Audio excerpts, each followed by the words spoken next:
job is also to teach your neighbors how to be good witnesses. You want to go through the scenario that I just went through about how to recognize guys. Now, I remember I said you're going to note their shoes. If I got a good pair of shoes and I'm a crook and I want to run fast and I want to make sure I can get away from the police who are chasing me, and I've got those good shoes, I'm going to wear them all the time when I'm ready to commit a crime. So we can say, you know, remember the OJ, they took the shoe prints because it was, you can sometimes track your guys through the shoe prints. You want to make sure that you note the shoes, okay? Because if it's an orange-soled green shoe, New Balance, and he's walking down the street, even if he's changed out of his shirt, and he's got those shoes on, police are going to find him. So let's face, hair, any specific notable bushy sideburns, bushy eyebrows, glasses, anything like that, and shoes, and then write down what he's wearing afterwards. But get those things that aren't going to change first, and then get the things that will. Okay? Okay, so we're going to go through this. Number 2 is you're going to compile your list. You're going to get an okay from each of the neighbors to say that they agree to have their information on the list. You want to encourage them to keep the list away from kids so you don't get prank phone calls. And keep the list confidential. You want to distribute the list at a block meeting during which you're going to talk about concerns on the block. If you're having a lot of graffiti, if you're having a lot of dumping, illegal dumping in the alley, whatever your concerns are, you want to get your neighbors together and you want to brainstorm, okay, how are we going to handle this one crime that we're all having? Okay?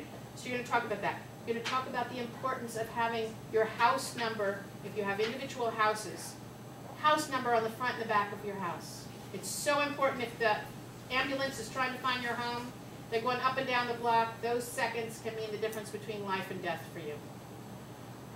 Taking in mail for your neighbors when they're away.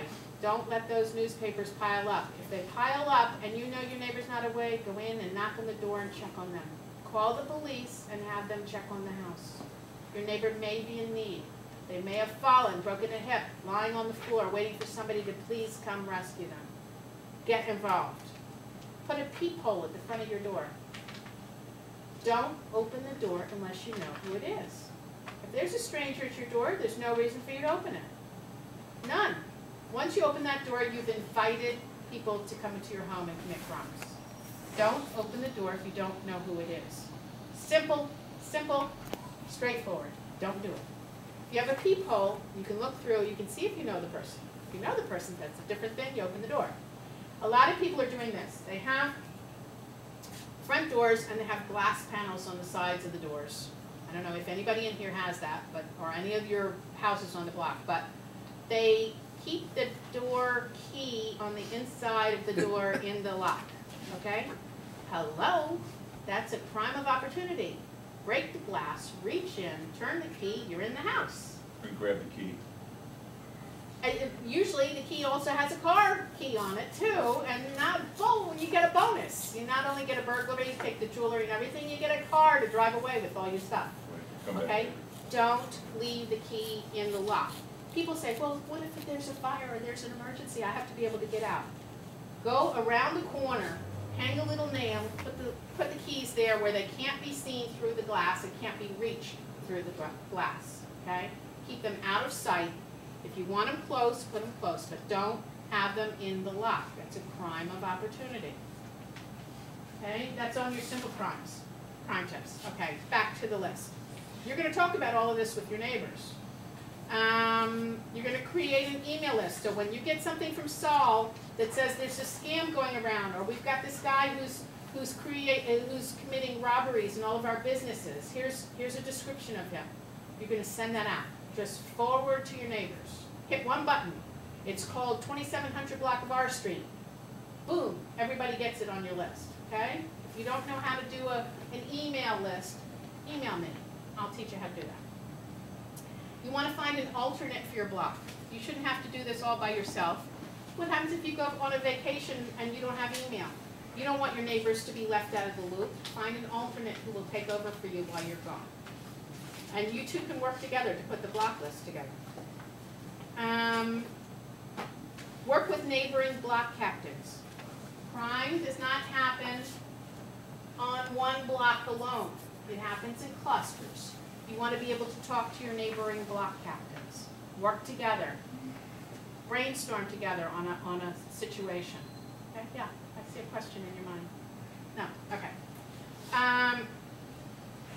Calling 311 when there's a light out, potholes, graffiti. The last thing on here says hold hello goodbye parties. That is when people in your neighborhood move out and you get new neighbors, you want to see those faces. You want to know who belongs on there. You want to meet them. So you have this lovely little cheese and cracker, wine, whatever, cookies party, and you say farewell to your neighbors who have been your neighbors for 30 years and they're retiring or moving someplace. We're going to miss you. We've liked having you as a neighbor.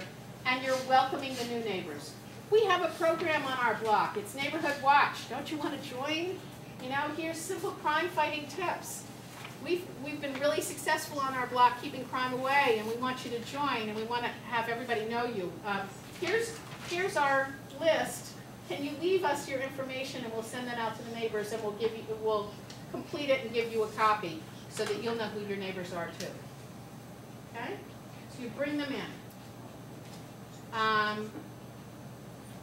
Thank you for coming tonight. Thanks.